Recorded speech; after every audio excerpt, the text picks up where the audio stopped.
Welcome to the day after and welcome to GCTV. My name is Marc Lewis. Here on the show, we take a look back at the Global Champions League Round 1 and Round 2 here of Stage 4 in Madrid. We try and unpack. We look at decisions, good and bad. Of course, we look at the impact as to what those decisions and the performances over the weekend have had on the overall championship standings thus far in 2023. I'm not alone. As always, Frederik De Backer is alongside me. He will give us some thoughts as well as our guests as we remind you as to how things ended at the end of the weekend. The Paris Panthers walking away with victory, finishing ahead of the Stockholm Hearts and Tropez Pirates, who put in an outstanding performance to finish in third place. Madrid Emotion and Riesenbach International, formerly 1 and 2 on the championship standings, have now taken a bit of a fall. Istanbul Sultans, their best performance of the season, but Prague Lions in 11, Shanghai Swans in 12. That will be a talking point throughout the show, understandably, and we will once again hear from Tess Carmichael, who we had in the pre-show. And according to Tess Carmichael and according to the Shanghai Swans, they are still very much championship contenders. I wonder if any of the men to my left will disagree. Introductions, your feeling? Olivier Philippaerts, thank you. We'll get to you guys. I want to start with you. Quick reaction, Global Champions League. Before we dive in, unpack, thoughts of Madrid, what stands out for you? A very intense stage. Top teams coming out very strong, and especially my guest to my right, or our guest to our right, bad results, still producing good outcomes, mixed feelings, also championship leaders, no longer leaders, but actually don't lose too much. So I think there's a lot of people and a lot of riders with mixed feelings out in the paddock. You're feeling you would have slept really well after a very, very good weekend. But I imagine despite an error towards the end of the round, surely good performance from Stockholm Hearts, you would have slept well too, Olivier. I mean, do you regard it as a tough weekend, or do you come out of that saying, hey, geez, we're on the podium, we're back in the mix, that's championship points for us? I mean, we started off the first round very good with 2 clear rounds, so obviously we're actually looking, trying to win this round, because actually we were very close, and then I actually did not really see before I entered the ring for second round what the results were.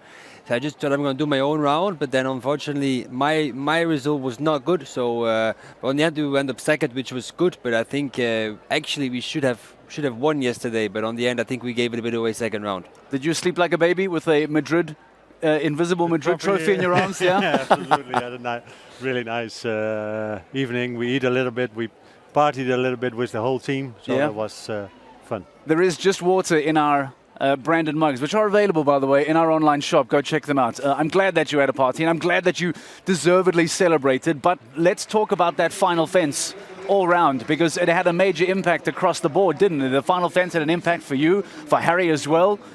Do you want to jump in too? Because that was a major impact, especially towards the back end. That final fence proved to be incredibly crucial. Absolutely. The fault of Harry Smolders actually handed Stockholm Hearts a cushion of 1 rail of 4 penalties. I don't know what Harry's explanation was about the fault. Did he give you any debrief about what happened, what he felt? Yeah, he said he did it on purpose just to give a little bit more action. Yeah.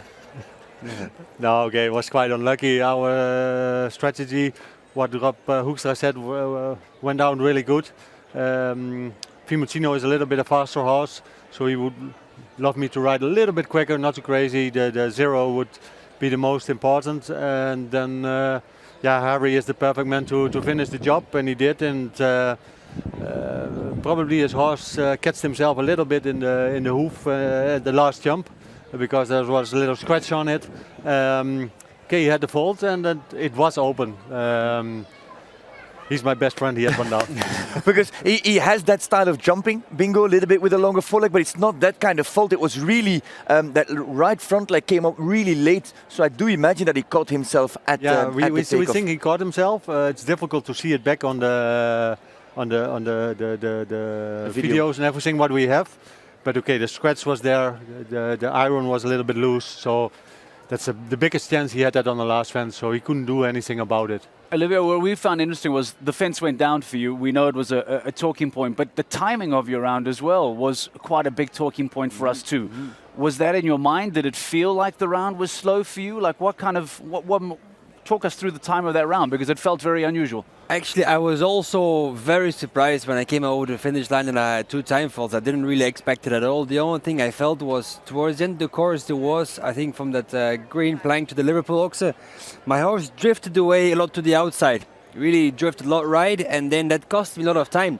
But especially for the first part, I didn't feel slow at all. It's just that really, I felt one turn he went outside a lot and I lost a bit of time, but actually I did not expect to have those time faults either. No, I didn't feel it coming either. Would you have been more satisfied if you had just had the penalties with the fence down? Did the time faults really hurt you?